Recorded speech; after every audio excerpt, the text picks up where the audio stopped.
Back to the NC State Insider Podcast. I'm your host and lead beat writer, Tucker Sennett, joining you here today to discuss the upcoming week for NC State men's basketball.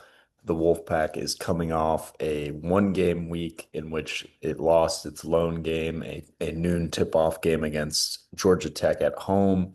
A pretty stunning loss, all things considered, but hasn't really had a extremely adverse effect on NC State from a metric standpoint and from a ranking standpoint.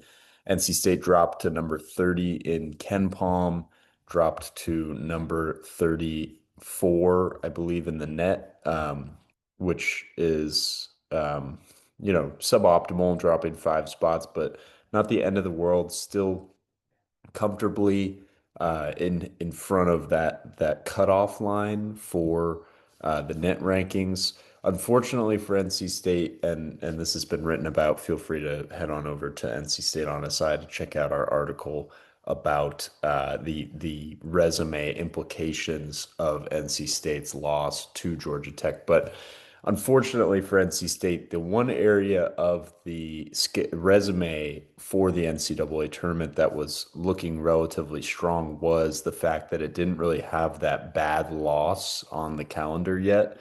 And that Georgia Tech loss is going to be a quad three loss and could even dip even lower depending on how the rest of the season goes for Georgia Tech.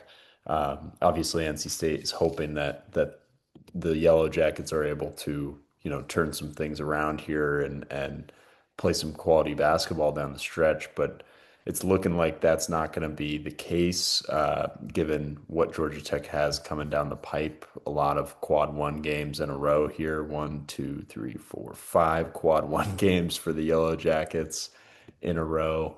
And NC State has a ton of opportunities to overcome that. But the consistency issues that Will Wade has talked about and we've written about make it hard to see that happening. However, I'm not ready, given the amount of talent that this roster has in place, to, call this a lost season just because there are so many opportunities left for this team to get that lucrative quad one win or two or three or four. They have 7 quad one games left on the schedule, and the rest of the schedule is exclusively quad one and quad two opportunities. That starts on Tuesday night, tomorrow night, recording this on Monday night, when NC State heads south to face Clemson and a Brad Brunell team that is kind of firing on all cylinders. Really, really impressive stuff from the Tigers so far this season. They'll come into this game number 25 in the net. They're 16-3 on the year, 2-2 in quadrant one games, with the losses coming to Alabama, really solid team this season, and BYU, another really, really solid team this season. And then the quad one wins coming at Syracuse and against Georgia at a neutral site. So this is going to be a very, very big test for NC State. Again, a quad one opportunity, an opportunity to kind of wash away the loss to Georgia Tech. It would be really, really nice from a resume standpoint to get that kind of wiped away in a hurry here. I think there's some larger issues with this team than the resume right now, but I think going on the road might be kind of the solution and the salve for some of those problems here. Because NC State played so well on the road the week before and then had that off week that really stopped the momentum, and kind of has Will Wade in this area of concern where he thinks that this team just can't really find a ability to go out and win several games in a row here. However, if NC State truly is a quality road team, it'll have a ton of road opportunities over the next 2 weeks. NC State's playing Clemson on Tuesday, obviously. They are at Pittsburgh on Saturday. That's the other game this week that I'll get to in a second. Then home against Syracuse, back on the road against Wake Forest, back on the road against SMU. That's a quick road trip.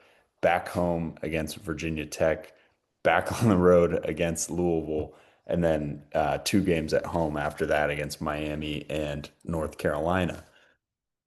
They're, we'll see what the deal is in terms of this team playing at home versus on the road, but obviously the Lenovo Center has not been friendly over the last 3 weeks or so. You had that pretty terrible loss to Virginia, and then Saturday where NC State just came out flat.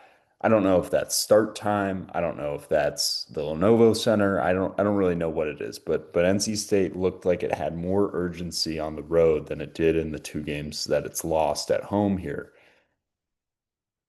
This week allows them to see if that's true.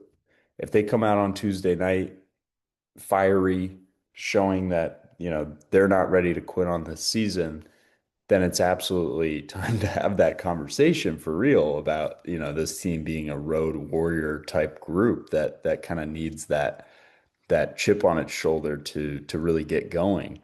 Um, as for Pitt, Pitt's not a great team. That's going to be a kind of quad 2 game only because it's a road game. Pitt did go into Georgia Tech's building last week and really beat their brakes off, but this is a team that's 8-10 on the year, 6-6 at home, so there's no real strong home court advantage for this Pitt squad. Jeff Capel's kind of coaching for his job here in a lot of ways, not to cast disparagement on him and wish for that, but that's just kind of the reality of the situation with the Panthers program.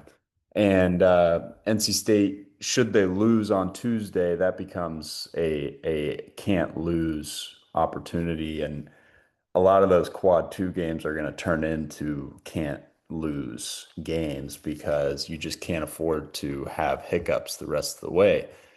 And it's really hard to say where NC State stands in the ACC right now because the conference is kind of it's totally out of whack. You had North Carolina went out west and lost 2 games on the road to Cal and Stanford.